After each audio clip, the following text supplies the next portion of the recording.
যেহেতু আমি খেতে খুব পছন্দ করি, তাই জন্য আজকে কিন্তু পুরো দিনের আইটেমগুলো সব ছিল আমার পছন্দের। Hello everyone, this is me Neha, welcome back to my another mini blog. আজকে যা যা খেয়েছি সবই কিন্তু আমার পছন্দের, তাই জন্য ভাবলাম আজকে একটা what I eating today blog করা যাক। তো প্রথমে ছিল চা, তার সাথে ছিল নোনতা, আর তার সাথে ছিল ডালপুরি। ডালপুরিটা আমার ছোটো থেকে খুব ফেভারেট।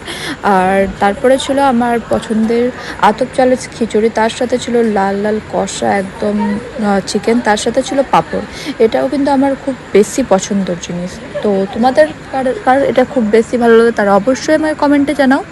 আর দেখেই বুঝতে পারছো আজকে কিন্তু চিকেনটাও সেই লেভেলের হয়েছিল, কারণ এটা একদম আমি মাকে পায়ে হাতে ধরে বলেছিলাম যে আজকে আমি এটাই খাবো।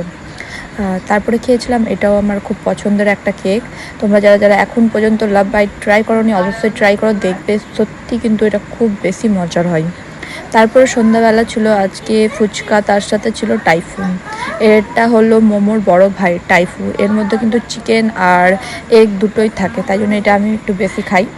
আর ফুচকা যেহেতু আমি টক জল খেতে পারবো না, তাই জন্য না পারতে আমাকে চাটনি দিয়ে খেতে হয়েছে, যেটা খেতে খুব একটা বেশি ভালো না লাগলেও খেতে হয়েছে। ফুচকা কোনোভাবে স্কিপ করা যাবে না। আর তারপরে আমার কষ্ট না দেখতে পেরে আমার বোন কিন্তু এখানে আমাকে ফুচকা মাখা করে দিচ্ছিলো। এটা খেতে কিন্তু বেশ ভালোই লেগেছে, এটা একটু মজা লাগছিলো খেতে। বাট এটার মধ্যে যদি ওই টক জলটা পেয়ে যেতাম তাহলে তো একদম খাওয়ারটা জমেই যেত। যাক গিয়ে কী করা যাবে, এখন আমার যেহেতু মেডিসিন চলছে তাই জন্য আমার কিন্তু এগুলো স্কিপ করতেই হবে। তারপরে ট্রাই করলাম এই টাইফুটা খেতে কিন্তু খুব বেশি ভালো হয়, বাট যেহেতু একটু ঠান্ডা হয়ে গেছিলো তাই জন্য এটা খুব একটা আমার ভালো লাগছিলো না।